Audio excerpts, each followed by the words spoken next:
महाभारत की गाथा एक ऐसी गाथा है जिसको भारतवर्ष का बच्चा बच्चा जानता है, सब उससे प्रेरणा लेते हैं।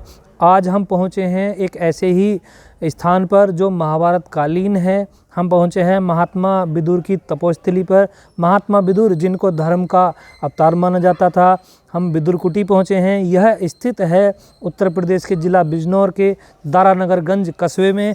आइए आपको भव्य दर्शन कराते हैं। यह वह तपोस्थली है जिसमें महाभारत के जितने भी पात्र आप आज तक जानते हैं या आप जिनको भी देखेंगे, चाहे वो कृष्ण जी हों, कोई भी पात्र उसमें रहा हो, सभी के चरण पादुका इस स्थान पर पड़े हैं। वो कभी ना कभी इन रास्तों से गुजरे हैं जिसमें आज हम चल रहे हैं। इसीलिए यह स्थान का महत्व बहुत बढ़ जाता है, इसकी भव्यता बढ़ जाती है। ये अपने आप में गौरवान्वित करने वाली बात है कि जहाँ हमारे महापुरुष, हमारे भगवान जिन रास्तों पर चले, आज हमें वहाँ जाने का शुभ अवसर प्राप्त हुआ है। आप भी सौभाग्यशाली हैं, आपको हम दर्शन कराते हैं। महाभारत का युद्ध होने वाला था। एक सभा में धृतराष्ट्र जी ने पूछा कि विदुर जी कोई ऐसी नीति बताइए कि यह युद्ध टाला जा सके। तब विदुर जी ने कहा कि महाराज, आप राजा हैं, आप आदेश दीजिए कि पांडवों को उनका राज्य लौटाया जाए और दुर्योधन को बंदी गृह में डाला जाए। यह बात सुनकर दुर्योधन और धृतराष्ट्र अत्यंत क्रोधित हो गए और विदुर जी का अपमान कर दिया, क्योंकि विदुर जी धर्म के बहुत बड़े ज्ञाता थे। अपमान सहन कर तुरंत अपने प्रधानमंत्री पद से इस्तीफा देकर अपने घर पहुँचे अपनी पत्नी को लेकर। उस समय हस्तिनापुर के पूर्व की दिशा में गंगा जी बहती थी, जो आज भी बह रही हैं। गंगा जी को उन्होंने पार किया और जंगल में आकर, क्योंकि यहाँ भीषण वन हुआ करता था, वन में आकर कुटिया डालकर पत्नी सहित यहाँ रहने लगे।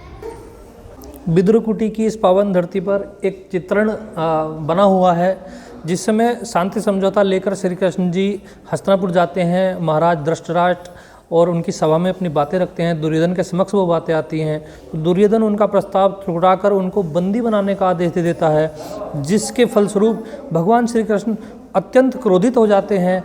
उनके क्रोध को देखकर विदुर जी ये सोचते हैं कि भगवान गुस्से में आकर इस पूरी हस्तिनापुर नगरी को समाप्त ना कर दें। उस समय विदुर जी भगवान से शांत होने का निवेदन करते हैं, जो इस चित्रण में आपको दिखाया। इधर देखिए आप, कितनी सुंदर ये प्रतिमा है श्री कृष्ण जी और राधा जी की। इनके दर्शन कीजिए आप मेरे साथ में। इनको बार बार प्रणाम करते हैं और आगे बढ़ते हैं। यूँ तो भगवान श्री कृष्ण के अनेक रूप हैं। उनमें से एक रूप है जब वो सुदर्शन चक्र धारण करते हैं। आइए हमारे साथ आप उनके दर्शन कीजिए, उनको प्रणाम करते हैं और आगे बढ़ते हैं।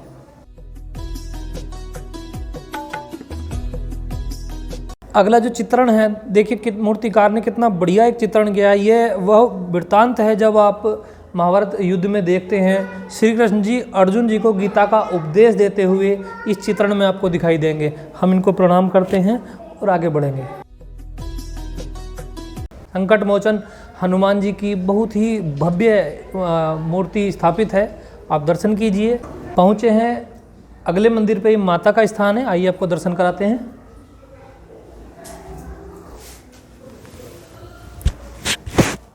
महात्मा विदुर की इस प्रतिमा का उद्घाटन सन 1960 में भारत के प्रथम राष्ट्रपति डॉक्टर राजेंद्र प्रसाद जी के कर कमलों द्वारा हुआ था। साथियों, विदुर कुटी में एक कुआं स्थित है, जिसको उसी समय का बताया जाता है जब विदुर जी यहाँ रहा करते थे। आइए आपको दिखाते हैं। कि आप सबको जानकारी ही है, पुराने समय में पानी पीने के लिए कुओं का इस्तेमाल किया जाता था। तो जब हम यहाँ पहुँचे तो पुजारी जी ने हमें बताया कि एक कुआं है, ये वही कुआं है जिसके विषय में आपसे बता रहे थे। ये महाभारत कालीन बताया जाता है। अभी के समय में इसको थोड़ा मॉडिफाइड किया गया है, लेकिन एक इतिहास की एक स्तंभ के रूप में ये भी बचा हुआ है। यहीं पर एक शिव जी का बहुत पुराना मंदिर स्थित है। जहाँ पे बताया जाता है कि यहाँ विदुर जी तपस्या किया करते थे। आइए आपको भी दर्शन कराते हैं।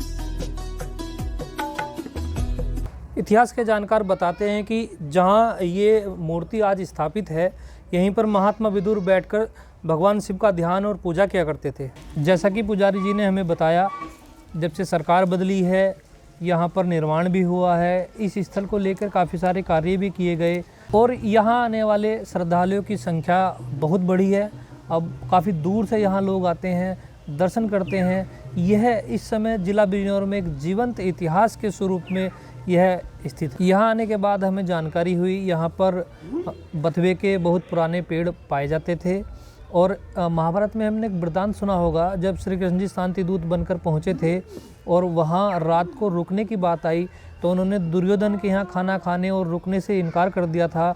उस समय कहा जाता है कि श्री कृष्ण जी विदुर जी की कुटिया में इसी स्थान पर आकर रात को ठहरे थे और विदुर जी के साथ उन्होंने बथुए का साग खाया था, जो बताता है कि ईश्वर चीज़ों का नहीं भाव का भूखा होता है।